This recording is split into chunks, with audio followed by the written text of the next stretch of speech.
नमस्कार, आपका स्वागत है हमारे चैनल बायो गुरु पर। आज हम क्लास 12 का चैप्टर 6 पादपों में जल अवशोषण और रसारोहण का पार्ट 1 पढ़ रहे हैं। चलिए ये वीडियो स्टार्ट करते हैं। तो जो कोशिकाएं होती हैं पादपों की, जीवित कोशिकाएं, उनका महत्वपूर्ण घटक जल होता है। जो जल है ये इनका एक महत्वपूर्ण घटक होता है।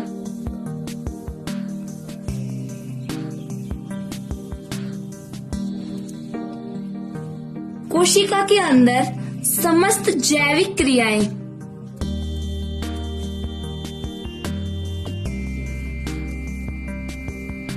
जल के द्वारा संपन्न होती है। जल के द्वारा जीवित कोशिका में जो समस्त जैविक क्रियाएं हैं वो इसके द्वारा संपन्न होती है, यानी जल के द्वारा संपन्न होती है। हमने पढ़ा था कि जल एक सार्वत्रिक विलायक है। सार्वत्रिक विलायक मतलब ये सभी को स्वयं में घोल लेता है या इसमें सभी विलय हो जाते हैं। और जो पादपों की जलापूर्ति के लिए भी जल एक आवश्यक घटक है। पादपों को केशिकीय जल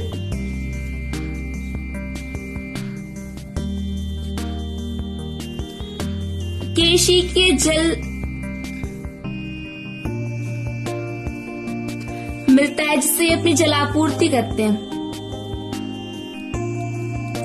और मिट्टी को जल वर्षा से मिलता है।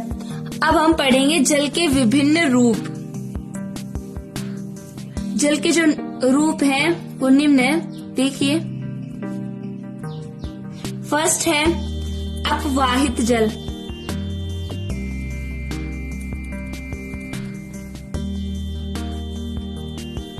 अपवाहित जल किसे कहते हैं? जब बहुत ज्यादा तेज वर्षा हो, यानी भारी वर्षा हो, जिससे जल जो है वो पोखरों, तालाबों या समुद्रों में चला जाता है। पोखरों में, तालाबों में या समुद्रों में चला जाता है, इसे कहेंगे अपवाहित जल। तेज वर्षा के समय अधिकांश जो जल है वो पोखरों, तालाबों और समुद्रों में चला जाता है, जिसे अपवाहित जल कहते हैं, जो पौधों को प्राप्त नहीं होता। नेक्स्ट है मृदा जल।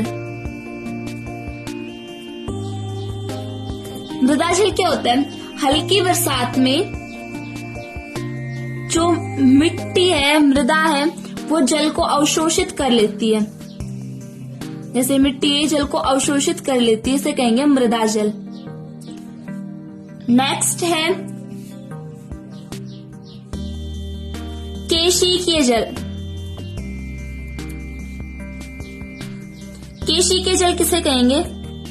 जो मृदा के अंदर जो जल अवशोष जल जाता है वो मृदा कणों के बीच में रह जाता है। जैसे ये मृदा के कण है और इनके बीच में इस प्रकार रह जाता है।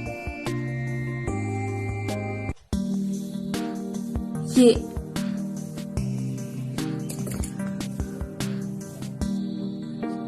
इस प्रकार इनके मध्य रह जाएगा। ये ब्लैक से मैं डिनोट कर रही हूं इसे। ये जो जल है मृदा के कणों के मध्य जो जल रुक जाता है, ये ही जल है, ये पौधों को सुगमता से प्राप्त होता है। जैसे पौधे की जड़ है तो इसे पौधों को सुगमता से प्राप्त होता है।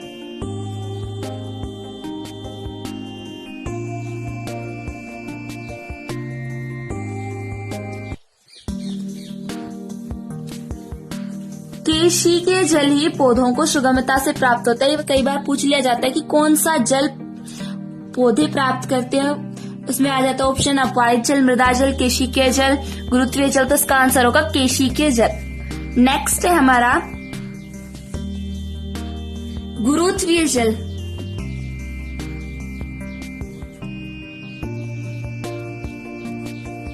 जो मृदा के अंदर जल रहता है, जैसे ये भूपृष्ठ है और इसमें जो जल रहेगा,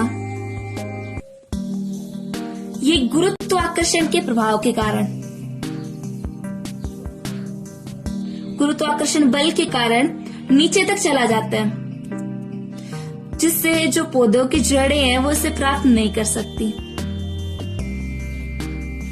ये पौधों की जड़ गुरुत्वाकर्षण जल तक नहीं पहुंच पाती है, इस कारण पौधों की जड़ गुरुत्वाकर्षण जल को प्राप्त नहीं करती। नेक्स्ट है आर्द्रता ग्राही जल।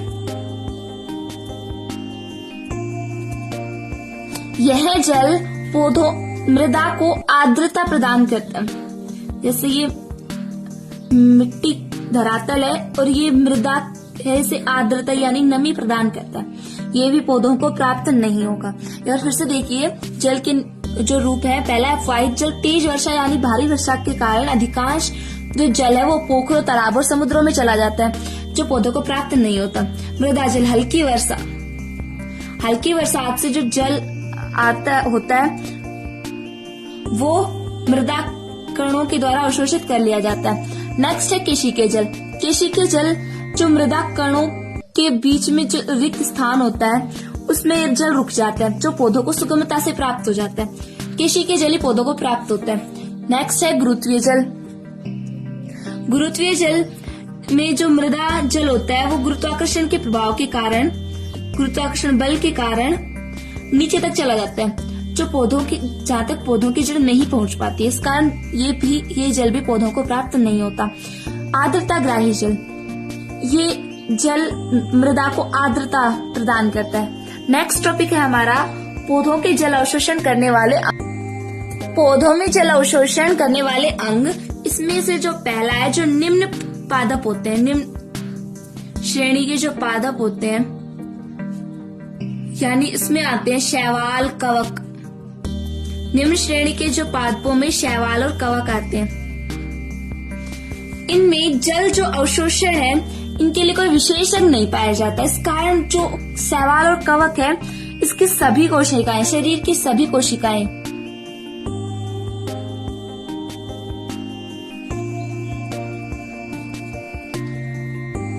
कोशिकाएं जल और खनिज पदार्थों का अवशोषण करती है। और नेक्स्ट है ब्रायोफाइटा में। ब्रायोफाइटा में जल का अवशोषण मूलाभास के द्वारा होता है। ये मूलाभास जो होते हैं वो मूल के समान, मूल के सदृश संरचना होती है। और उच्च श्रेणी के पादपों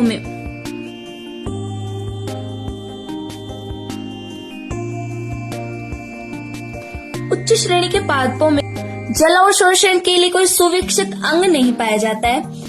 इनमें जल और खनिज लवणों का अवशोषण करने के लिए जड़ जो होती है वो पूरी तरह, उसकी पूरी सतह उपयोग में नहीं होती है। जल अवशोषण का कार्य जड़ के तरुण क्षेत्र में होता है। जो जल का अवशोषण और खनिज लवणों का अवशोषण है वो तरुण क्षेत्र में होता है। अब जड़ के तरुण क्षेत्र क्या होता है, ये हमने क्लास 11th में पढ़ा था, एक बार फिर से जान लेते हैं। जो तरुण क्षेत्र होता है, जड़ का तरुण भाग,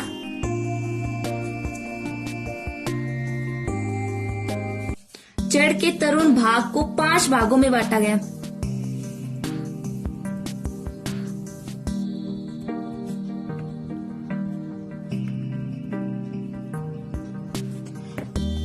देखिए डायग्राम के माध्यम से समझते हैं इसे। ये जड़ का तरुण भाग है। इसमें जो जड़ के नीचे यानी जड़ के शीर्षस्थ भाग पर एक मूल गोप पाई जाती है। ये पहला भाग है मूल गोप। इसके ऊपर वाला भाग होता है, यहाँ पे कोशिकाएं विभाजित होती हैं। ये है कोशिका विभाजनशील क्षेत्र।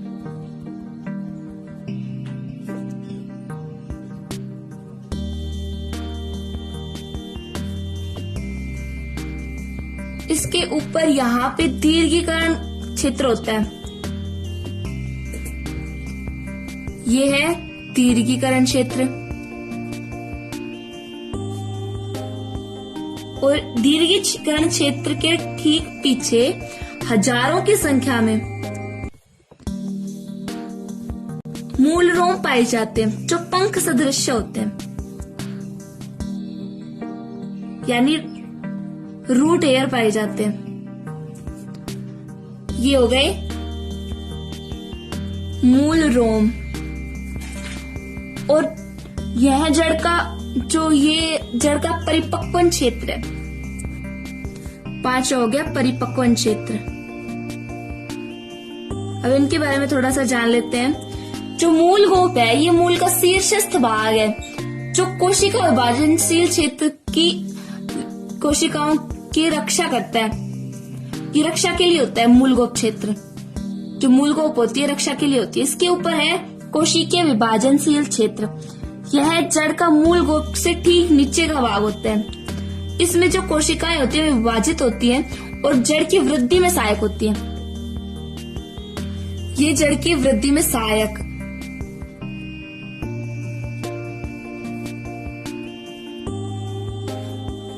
दीर्घीकरण क्षेत्र होता है। ये कोशिका विभाजनशील क्षेत्र से ठीक नीचे पाए जाते हैं। इसकी कोशिकाएं लंबी होती है जो मूल की लंबाई में वृद्धि करती है। मूल की लंबाई में वृद्धि। मूल रोम होते हैं। ये दीर्घीकरण क्षेत्र से ठीक पीछे पाए जाते हैं। ये हजारों की संख्या में होते हैं। मूल रोम ही है जो जल का अवशोषण करते हैं। जल का अवशोषण मूल रोमों द्वारा होता है। और परिपक्वन क्षेत्र होता है। इसमें लिग्निन और सुबेरिन का जमाव पाए जाते हैं। लिग्निन व सुबेरिन के जमाव पाए जाने के कारण ये क्षेत्र अपारगम्य होता है। अपारगम्य क्या होता है? ना तो इसमें विलय के अणु और ना ही विलायक के अणु आ जा सकते हैं। ये ना तो विलायक के अणुओं को आने देता है और ना विलय के अणुओं को आने देता है। इस पर लिग्निन और सुबेरिन के जमाव के कारण ये यहाँ की जो कोशिकाएं होती है वो अपारगम्य होती हैं, जो जल के अवशोषण में भाग नहीं लेती हैं। ये क्षेत्र है, ये जल के अवशोषण में भाग नहीं लेता। मूल रोम ही जल का अवशोषण करती हैं। अब नेक्स्ट है जल अवशोषण की क्रियाविधि। एक क्रेमर नाम के वैज्ञानिक हुए थे जिन्होंने जल अवशोषण की 2 क्रियाविधि बताई थी। एक तो निष्क्रिय या निश्चेष्ट जल अवशोषण और दूसरा सक्रिय जल अवशोषण। निष्क्रिय जल अवशोषण और सक्रिय जल अवशोषण क्या होता है ये अब हम पढ़ेंगे। तो इसमें पहला है निष्क्रिय जल अवशोषण। निष्क्रिय या निश्चेष्ट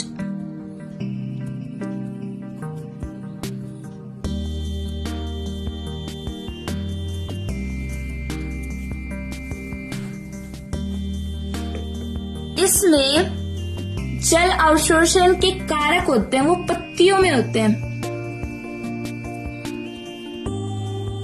जो जल अवशोषण के कारक होते हैं वो पत्तियों में होते हैं और जो जड़ें होती हैं वो केवल मार्ग प्रदान करती है।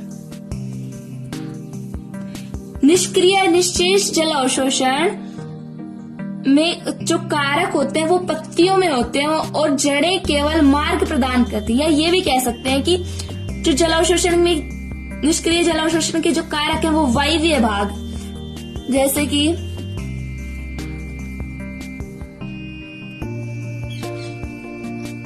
ये वायवीय भाग हो गया।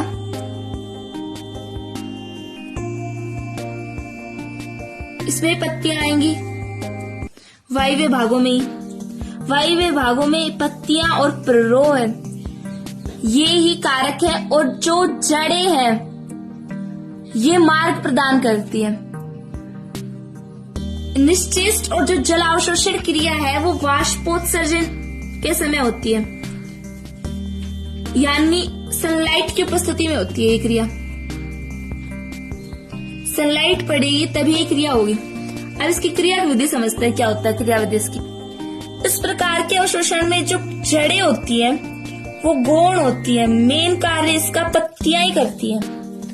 पत्तियों में इसका इसकी क्रिया होती है, और जो जड़ें होती है उनका मतलब ना के बराबर काम होता है। ये सिर्फ और सिर्फ मार्ग प्रदान करती है। अब इसकी क्रिया विधि समझेंगे।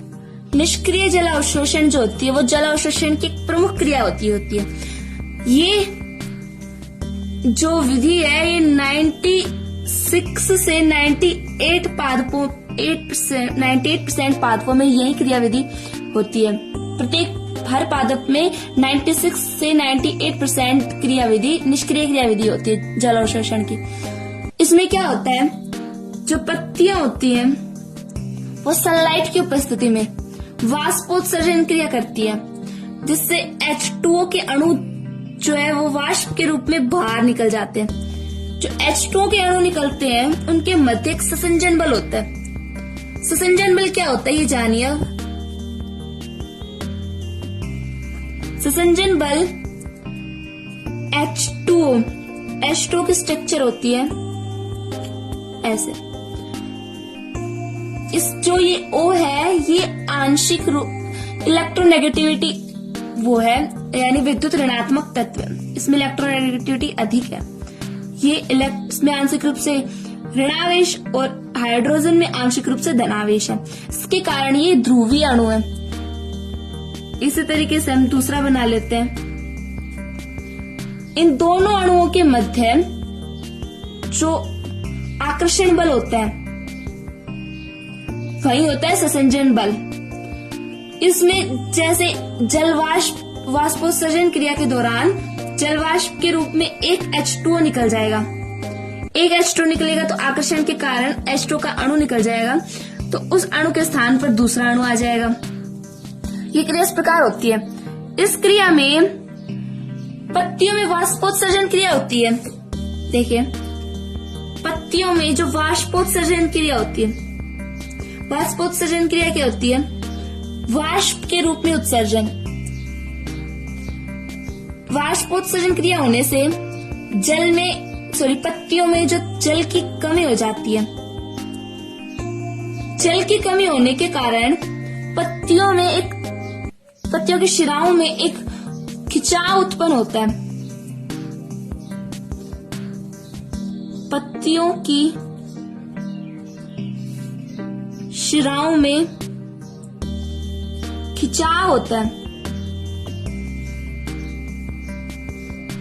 इस खिंचाव के कारण ये खिंचाव होता हुआ पत्तियों से तने शाखाओं से होते हुए जड़ों की कोशिकाओं में होते हुए तने की कोशिकाओं में होते जड़ों की कोशिकाओं में पहुंच जाता है। और यहाँ से मूल रोम जो है, और जड़ों में जो मूल रोम होते हैं, ये मूल रोम है, ये मृदा से जल का अवशोषण कर लेते हैं और यहाँ से ये पहुंच जाता है सीधा पत्तियों में।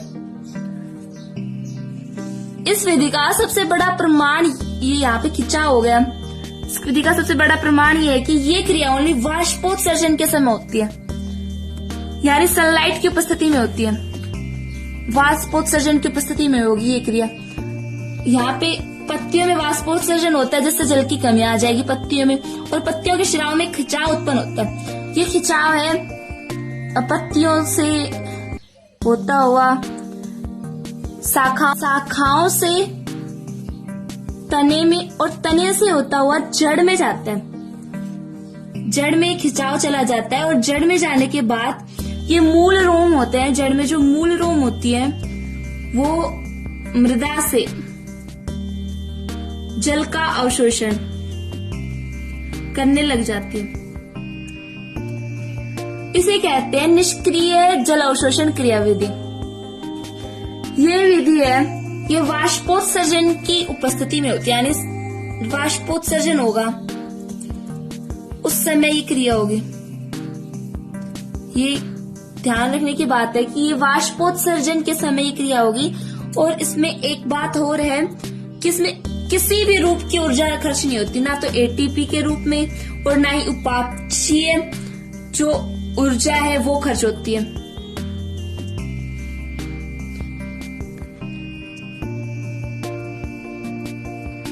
एटीपी ऊर्जा या अन्य ऊर्जा के रूप में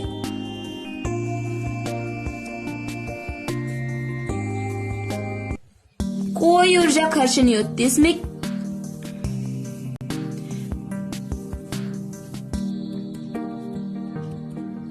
इसमें ऊर्जा का कोई मतलब हार्श नहीं होता, खर्च नहीं होती ऊर्जा। इस विधि की एक खासियत है कि इसमें ऊर्जा किसी प्रकार से नष्ट नहीं होती है। और सक्रिय, अब हम पढ़ेंगे सक्रिय जलावशोषण। जो सक्रिय जलावशोषण होता है उसमें कारक होते हैं वो जड़ों में होते हैं, ओके। और इसमें जड़ें जल अवशोषण में सक्रिय रूप से भाग लेती हैं, इसे हम सक्रिय जल अवशोषण कहते हैं। अब इसकी क्रिया विधि देखते हैं।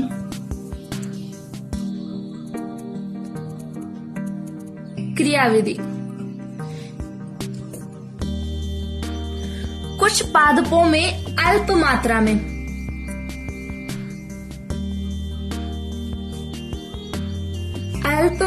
में दो से 4% जल का अवशोषण जो है जड़ों की सक्रियता के कारण होता है, यानी सक्रिय जल अवशोषण से होता है। इस क्रिया में की मुख्य बात है कि ये क्रिया वाष्पोत्सर्जन या तो बहुत कम हो या नहीं हो उस समय होती है। वाष्पोत्सर्जन कम हो या नहीं हो उसका मतलब क्या है कि रात्रि में होती है ये क्रिया। जो सक्रिय जल अवशोषण है ये क्रिया रात्रि में होती है। इसमें मूलों में एक धनात्मक, जो मूल होती है उनमें एक धनात्मक बल कार्य करता है, धनात्मक बल उत्पन्न होता है जिसे कहते हैं मूल दाब। मूल दाब क्या होता है? आपने देखा होगा कि जो सर्दियों के टाइम में जो घास होती है या जो बाजरे या गेहूं के जो पौधे होते हैं छोटे छोटे, उनमें हम सुबह सुबह देखते हैं तो जो ओस के रूप में एक बूंद लगी रहती है पानी की, ये मूल दाब के कारण ही आती है।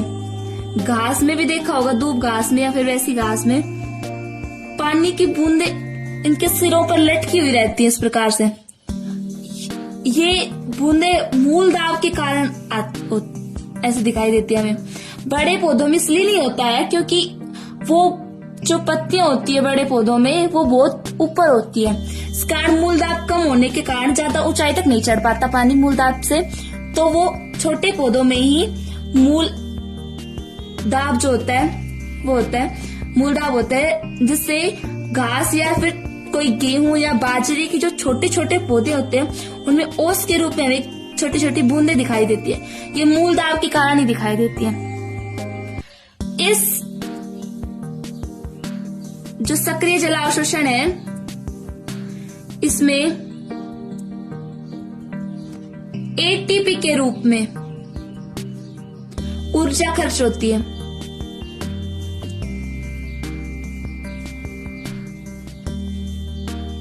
एटीपी की फुल फॉर्म क्या होती है? एडिनोसिन ट्राइफॉस्फेट के रूप में ऊर्जा खर्च होती है। एक बार फिर से देखिए सक्रिय और निष्क्रिय जलावशोषण। यहाँ से देखिए पादपों में जलावशोषण करने वाले अंग निम्न श्रेणी के पादप होते हैं जैसे शैवाल और कवक। उनमें कोई विशेष अंग नहीं पाया जाता जलावशोषण के लिए, इसलिए शरीर की सभी कोशिकाएं जल का अवशोषण करती हैं और साथ ही खनिज पदार्थों का भी अवशोषण करती हैं। नेक्स्ट है ब्रायोफाइटा। ब्रायोफाइटा में मूलाभास द्वारा जल अवशोषण होता है। मूलाभास क्या होती है? मूल के समान या मूल सदृश जो संरचनाएं होती है उन्हें मूलाभास कहते हैं। उच्च श्रेणी के पादपों में जड़ के तरुण भाग द्वारा जलावशोषण होता है। जड़ के तरुण भाग को 5 भागों में बांटा गया है। मूलगोप, कोशिका विभाजनशील क्षेत्र, दीर्घीकरण क्षेत्र, मूलरोम और परिपक्वन क्षेत्र।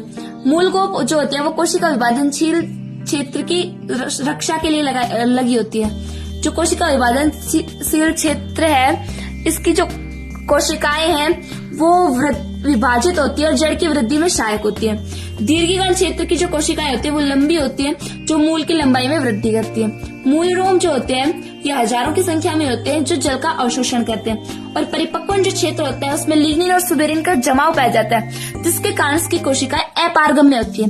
अपारगम्य होने के कारण इसमें किसी प्रकार का जल अवशोषण नहीं होता है। जल अवशोषण की क्रियाविधि देखते हैं। क्रेमर नामक वैज्ञानिक ने 2 विधियां दी, निष्क्रिय या निश्चेष्ट जल अवशोषण, दूसरी है सक्रिय जल अवशोषण।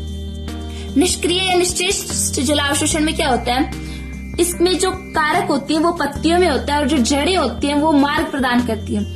इसमें पत्तियां मुख्य रूप से भाग लेती है और जड़ें जो होती है वो गौण होती है। ये क्रिया वाष्पोत्सर्जन की उपस्थिति में होती है, मतलब जिस समय सनलाइट होगी उसी समय वाष्पोत्सर्जन होगा। अब इसकी क्रियाविधि देखते हैं। अधिकांश पादपों में 96 से 98% जल अवशोषण इसी विधि द्वारा होता है। इस विधि में हमने बताया था कि वाष्पोत्सर्जन मुख्य रूप से होता है। इसमें पत्तियों, जो पादप की जो पत्तियां होती हैं उनसे जल वाष्प के रूप में H2O के अणु निकल जाते हैं। जो H2O के अणु निकलते हैं वो एक ससंजन बल द्वारा जुड़े होते हैं। ससंजन बल क्या होता है, इसमें इसका जो अधिक विद्युत ऋणात्मक तत्व है वो हाइड्रोजन के साथ एक आकर्षण से जुड़ा होता है, जिसे ससंजक बल कहते हैं। जब जलवाष्प के दौरान जल का अणु निकल जाता है तो ये आकर्षण के कारण ये तो निकल जाता है और उस स्थान पर कोई दूसरा अणु आ जाता है। देखिए पत्तियों में जो वाष्पोत्सर्जन होता है तो उससे जल में कमी आ जाती है पत्ती में, और पत्तियों के शिराओं में खिंचाव उत्पन्न होता है। खिंचाव जो होता है वो पत्तियों से होता हुआ शाखा और शाखाओं से होता हुआ तने और तने से जड़ में जाता है। जो जड़ में जो मूल रोम होती है वो मृदा से जल का अवशोषण कर लेती है। इसमें ये क्रिया हमने बताया था कि वाष्पोत्सर्जन के दौरान ही होती है। इसमें एटीपी या कोई अन्य ऊर्जा के रूप में कोई ऊर्जा खर्च नहीं होती है।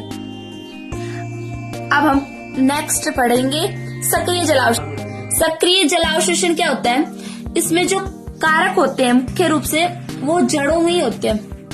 कुछ पादपों में अल्प मात्रा में 2 से 4% जल का अवशोषण जड़ों की सक्रियता के कारण होता है।